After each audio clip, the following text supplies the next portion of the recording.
मेरा नाम ब्रह्मा कुमारी रतन मोहिनी। लौकिक में शरीर का नाम लक्ष्मी था और फिर बाबा का बनने के बाद बाबा ने नाम रतन मोहिनी रखा और अधिकतर रतन मोहिनी नाम से ही हमको जाना जाता है। और इस ज्ञान यज्ञ में शुरू से जब से इस यज्ञ की स्थापना हुई है तब से ही हम इस ज्ञान मार्ग में आए हुए हैं। वैसे तो बचपन से ही आए हैं और बचपन में हमारी लौकिक माता जी आती थी।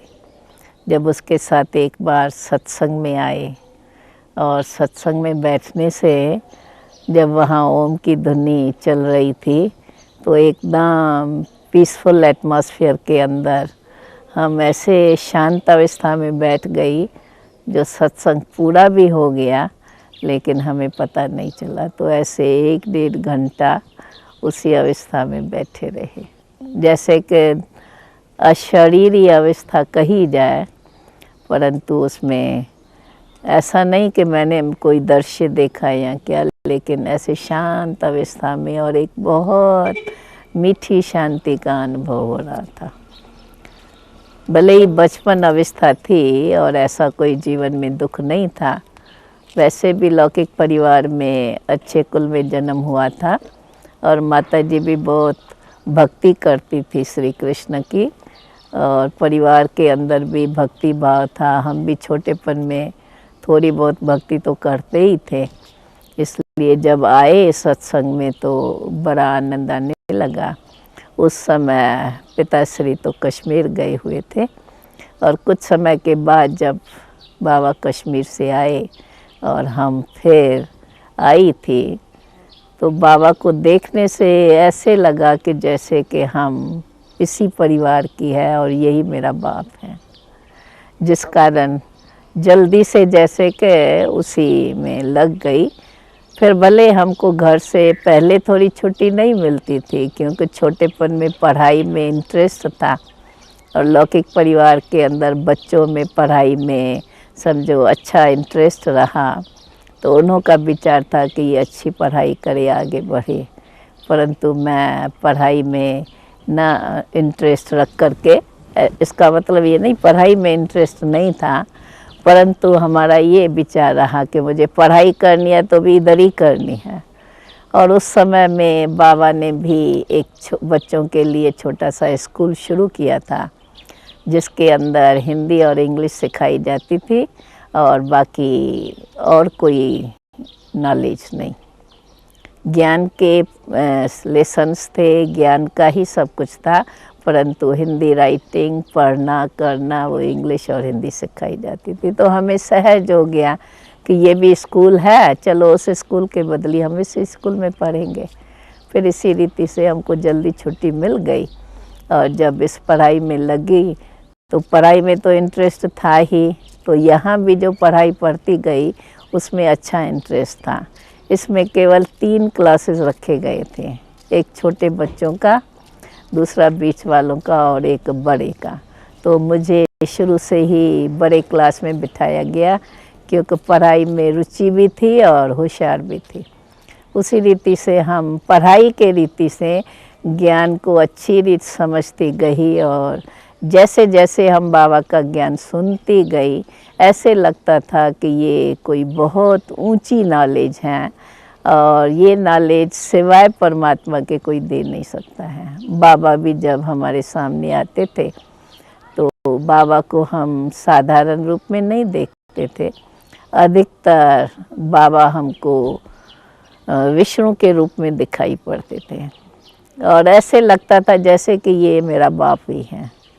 इसलिए सहज ही जैसे कि वहाँ बुद्धि योग लग गया। एक तरफ पढ़ाई की रुचि और ज्ञान में अच्छा इंटरेस्ट। जो जो हम सुनते जाते थे, जब तक उधर स्कूल से लेकर घर तक जाएं तो मन के अंदर वही चिंतन चलता था और उससे लगता था कि ये कोई जीवन बड़ी ऊंची है।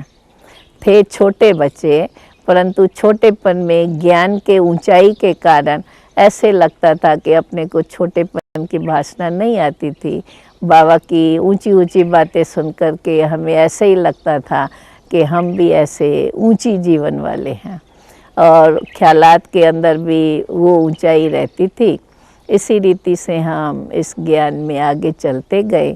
थोड़े ही समय में जब हैदराबाद से सभी कराची में गए तो हम भी कराची में गई, और तब से लेकर के बाबा के साथ रहना हुआ और इसी पढ़ाई के अंदर अपनी पूरी जीवन व्यतीत की।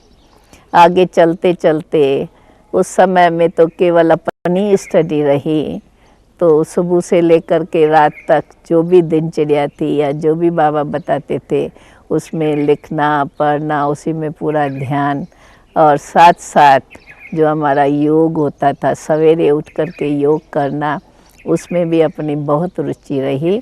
जो हम सुनते थे वो आपस में बैठ कर के डिस्कस करते थे। कोई भी आता था तो सिवाय ज्ञान चर्चा के और कोई हमारे मुख पे बातें नहीं होती थी। सहज ही दुनिया की जीवन से बुद्धि योग हट गया। इतने तक हट गया जो हम लोग ये नहीं समझते थे कि हम कोई और जगह से आए हैं। ऐसे लगता था कि हम बाबा के साथ साथ इसी कार्य के लिए, विश्व कल्याण के लिए ही हम निमित्त बने हुए हैं और उसी कार्य में लगे रहे। उस समय में ऐसा था जब हम 14 वर्ष कराची में तपस्या करते रहे, योग के प्रोग्राम, और उसी रीति से हमारा आगे चलता रहा। योग की भट्टियाँ भी रही जिसमें हम लोग ऐसे अनुभव करते थे कि बाबा कहते थे तुम शिव शक्तियाँ हो। तो जब हम लोग योग भट्टी में बैठे रहते थे तो ऐसे महसूस होता था कि बरोबर शिव परमात्मा ने हमें शक्ति स्वरूप बनाया है और उन शक्तियों का अनुभव होता था। 14 वर्ष के बाद जब हम ओखा में पहुँचे, वैसे जब हम वहाँ से निकले थे तो वहाँ की गवर्नमेंट ये नहीं चाहती थी कि हम लोग वहाँ से जाएं, क्योंकि वे लोग हमको खुदा परस्त मानते थे। भले मुसलमानों का उस समय राज्य था पाकिस्तान हिंदुस्तान के कारण।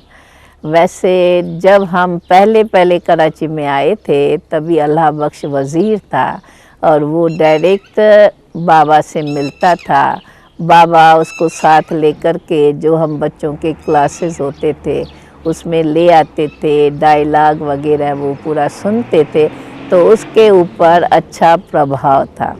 उसी प्रभाव के कारण भले पाकिस्तान और हिंदुस्तान भी हो गया, परंतु उन्हों के ऊपर ये हमारी अच्छी छाप रही कि हम खुदा परस्त हैं, हम भगवान को मानने वाले हैं और हम विश्व कल्याण के कार्य में लगे हुए हैं।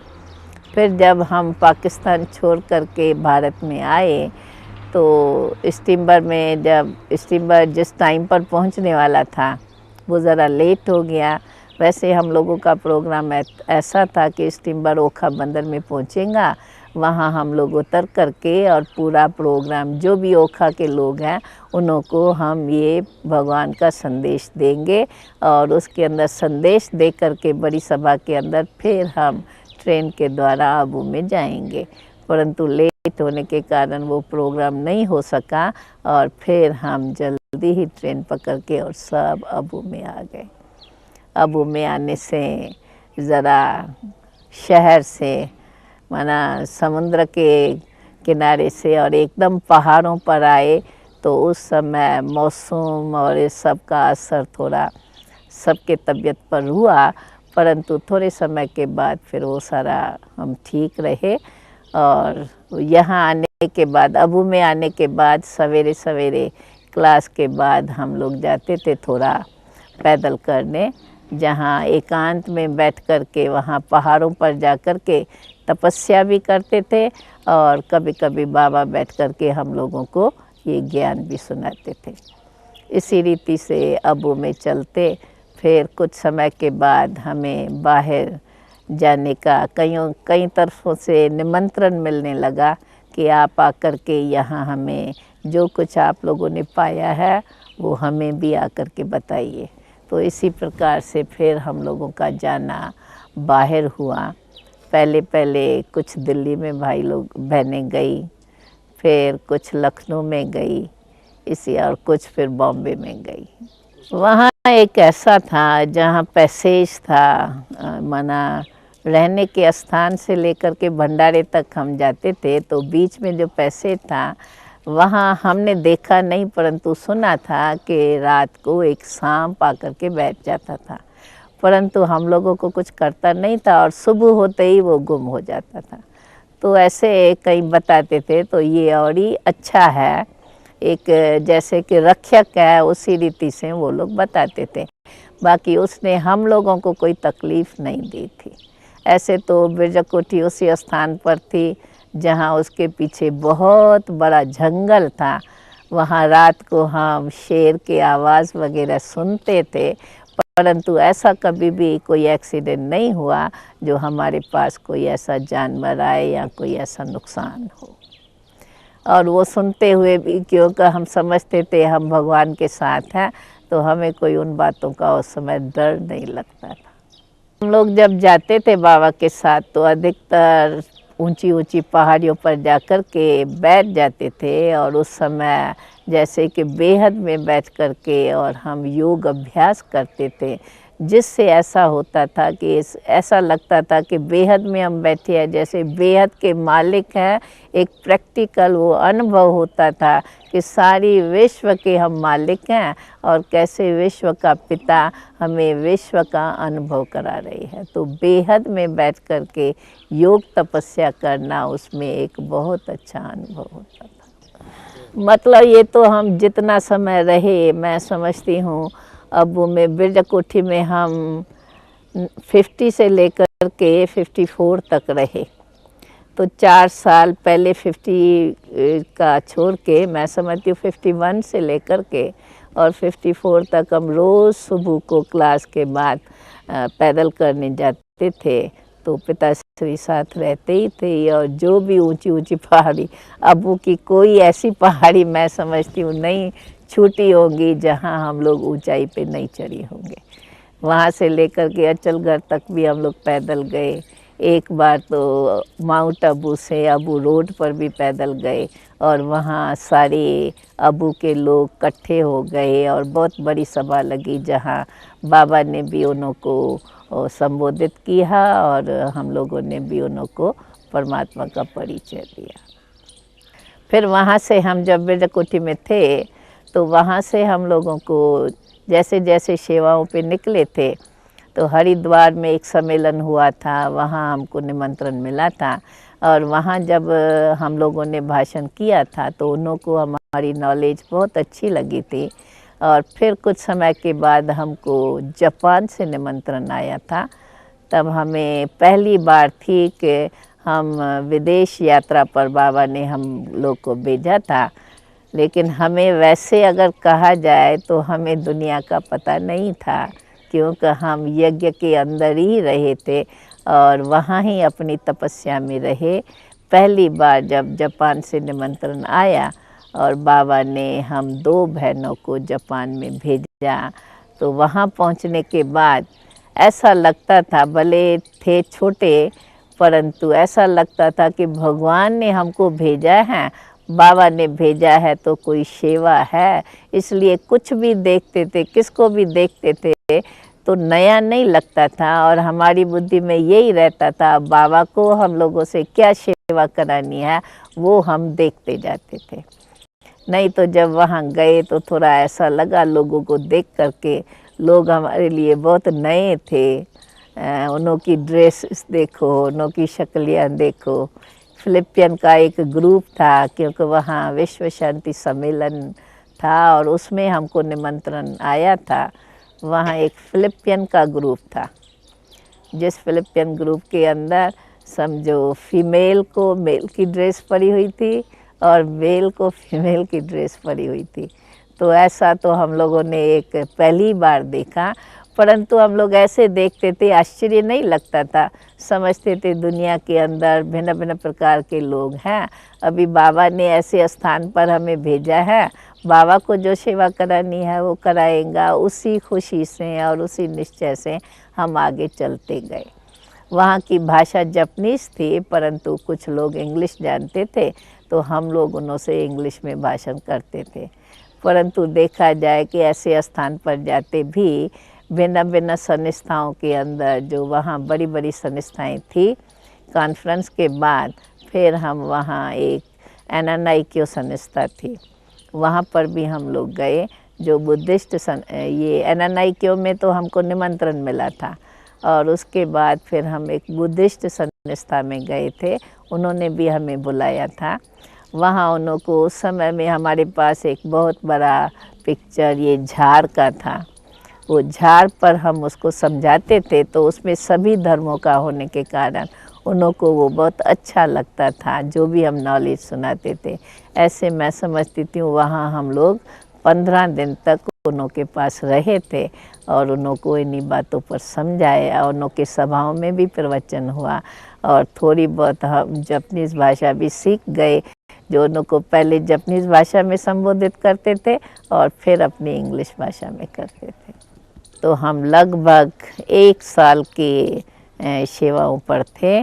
4 मास जापान में रहे, और फिर 3 मास हम हांगकांग में रहे, 3 मास सिंगापुर में रहे, और उसके बाद 1 मास आगे पेनांग वगैरह में होते हुए पूरा 1 बरस 16 अक्टूबर में गए थे, और 16-17 सितंबर हम भारत में पहुँचे।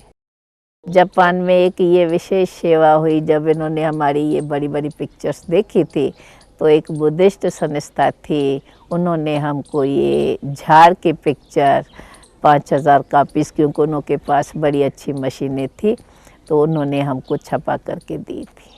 तो हम लोगों को लक्ष्य था कि जब हम आए हैं इतना दूर और बाबा ने हम लोगों को भेजा है सेवा के लिए, तो हमको कुछ अच्छी सेवा करके, माना लोगों को संदेश पहुंचा करके और सबको उनमें से कोई रिज़ल्ट निकाल के ही जाना है। तो इसी लक्ष्य से हम लोग वहाँ चलते रहे।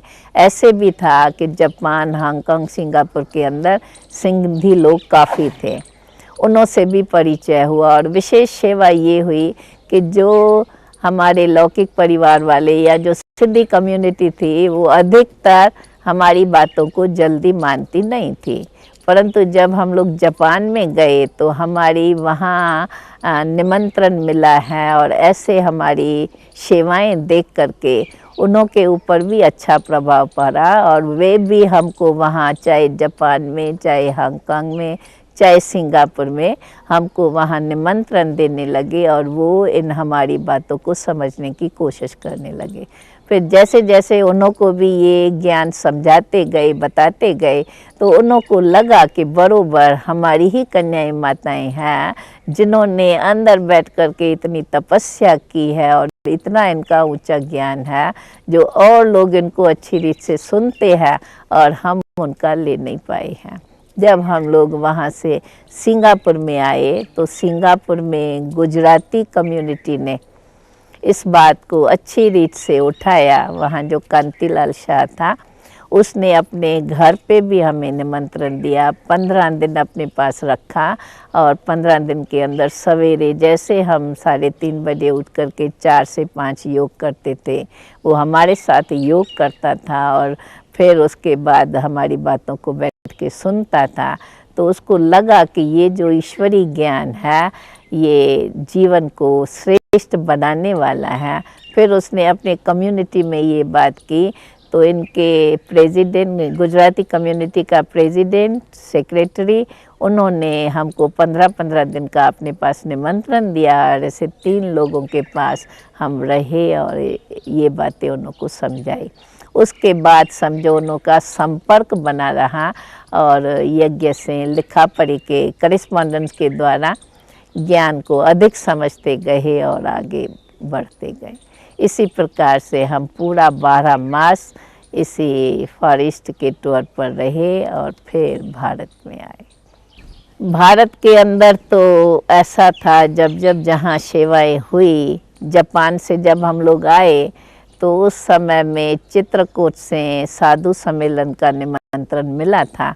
तो जैसे ही हम बॉम्बे में पहुँचे तो ये निमंत्रण बाबा ने हम बच्चों को भेज दिया था कि आप लोगों को सम्मेलन में जाना है। तो जो हम 2 बहनें और 1 भाई गए थे जापान में, दादी प्रकाश मणि जी और मैं और एक आनंद किशोर दादा, तीनों ही फिर चित्रकूट में उस साधु सम्मेलन में गए। वहाँ आने के बाद फिर सारे जितने भी हमारे सेंटर्स थे उस समय में, लखनऊ, कानपुर, दिल्ली, अमृतसर, इस तरफ में हम होते हुए और फिर आकर के अबू में पहुँचे। प्रेजेंट समय में हम माउंट आबू हेडक्वार्टर्स में रहती है और यहाँ पर अधिकतर जो टीचर्स ट्रेनिंग का कार्य है, कुमारियों को ट्रेनिंग दे करके और टीचर्स लायक बनाना अथवा सेंटर्स पर रहने के योग्य बने, उसकी ट्रेनिंग का कार्य करती हूँ। साथ साथ राजस्थान के जो भी सेंटर्स हैं उसके भी सेवा का कार्य मेरे पर है। और यज्ञ के अंदर भी जो सभी सेंटर्स हैं उनके सर्टिफाइड का कार्य मेरे पर दिया हुआ है। टीचर्स जो भी सेंटर्स पर रहती हैं उनके पूरे डॉक्यूमेंट्स रहते हैं यहाँ ऑफिस में। तो ये सारा कार्य हेडक्वार्टर्स में करते हैं। बाकी ये हेडक्वार्टर के अंदर जो भी भाई बहनें आते हैं, क्लासेस वगैरह होते हैं, तो उसमें अपनी सेवाएं रहती हैं। यहाँ जब से हमारा 71 में विदेश में एक ग्रुप गया था, जिन्होंने सारे विदेश के अंदर मना, लंदन, अमेरिका के और भी देश, फिर हांगकांग, सिंगापुर चक्कर लगाया था। और उस समय में फिर लंदन में सेवा केंद्र स्थापन हुआ था। तो 72 में हमको भी लंदन में जाने का मौका मिला था। और 72 से लेकर के जून 72 से जनवरी 74 तक, क्योंकि सेंटर की शुरुआत थी, तो उस समय में वहाँ इन बातों को अच्छी रीत से उन्हों को समझाने की आवश्यकता थी। उसको वहाँ रहने के बाद तो वहाँ पहले इतने लोग नहीं आते थे, पर धीरे धीरे जब वहाँ एक बार एग्ज़िबिशन की गई थी मई 74 में, उसके बाद वहाँ के लोग भी आने लगे और धीरे धीरे आज विदेश के अंदर ये 50 स्थानों पर ये हमारी सेवा केंद्र है। इसलिए वहाँ के जो भी स्टूडेंट्स हैं, भाई बहनें, वो हर साल यहाँ रिफ़्रेश होने के लिए, रिफ़्रेशर कोर्सेज़ के लिए यहाँ माउंट आबू में आते ही है। विदेशियों को यहाँ का योग बहुत अच्छा लगता है, क्योंकि एक तो योग के द्वारा माइंड पीसफुल बनता है, तो उनके माइंड में जो डिस्टर्बेंस रहता है उनसे उनको जब पीस का अनुभव होता है तो बड़े उनके जीवन में बहुत परिवर्तन आ जाता है। और वास्तव में प्यूरिटी क्या है, दिव्यता किसको कही जाती है, जीवन में दैवी गुणों की धारणा क्या है और कैसे जीवन श्रेष्ठ बनाई जाए, जिससे जीवन के अंदर संघर्ष न रहे, जीवन के अंदर इच्छाएं न बनी रहे और एक संतुष्ट और दिव्य जीवन बनी रहे। जैसे जैसे ये ज्ञान को सुनते हैं, समझते हैं और सेल्फ रियलाइज़ करते हैं वास्तव में आत्मा क्या है और आत्मा का संबंध किसके साथ होना, परमात्मा से कैसा है, इन बातों को समझने के बाद वो समझते हैं मनुष्य जीवन जो श्रेष्ठ है, जिसके अंदर सदा शांति होनी चाहिए, सुखमय जीवन हो, संघर्ष न हो, या इच्छाओं में मनुष्य जो परेशान होता है उससे बचे रहे। इसलिए ऐसी बातें सुन कर के और विशेष योग का अनुभव करने के बाद परमात्मा के साथ जब उनका कनेक्शन हो जाता है, मन एकाग्र हो जाता है, तो वो बात उनको बहुत अच्छी लगती है, जिस कारण वो वहाँ से भी यहाँ आकर के और उस रिफ्रेशर कोर्सेज करके और अपने जीवन को आगे बढ़ाते हैं। वैल्यूज़ के लिए ऐसा है, क्योंकि मनुष्य जीवन अगर उसके अंदर महानता मानी जाए, तो अगर जीवन में अच्छे गुण हैं, जीवन के अंदर एक दो के प्रति रिस्पेक्ट हैं, तो जीवन श्रेष्ठ मानी जाती हैं। अगर हमारे अंदर औरों के प्रति शुभ भावनाएं बनी रहती हैं, तो दूसरों की भी हमारे लिए शुभ भावनाएं रहती हैं। इससे एक दो में सदा स्नेह बना रहता है।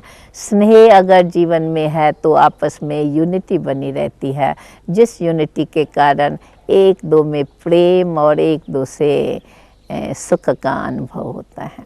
तो आपस में कोई डिस्टर्बेंस नहीं रहता है और यूनिटी माना आपस में एकता है, तो मन के अंदर भी शांति रहती है। अगर आपस में मतभेद होता है तो माइंड में भी डिस्टर्बेंस रहता है। इसलिए ये वैल्यूज़ जिसको हम दैवी गुण भी मानते हैं, उनका अगर जीवन में हम धारण करते हैं तो जीवन एक महान बन जाती हैं। और हम भारत के अनुसार तो ये मानते हैं कि जैसे हमारे पूज्य देवताएं हैं, जिन्हों के जीवन में इतनी दिव्यता और इतनी पवित्रता थी, हम भी अपने जीवन को इतना दिव्य और पवित्र बनाएं, जो वास्तव में हमारा प्राचीन भारत का योग है, राजयोग, जो कल्प पहले भी परमात्मा ने आकर के सिखाया था। अभी भी वही परमात्मा हमें वो राजयोग सिखा करके हमारी जीवन को पवित्र और दिव्य बना रहे हैं। इसलिए भगवानों वाच्य है, पवित्र बनो और योगी।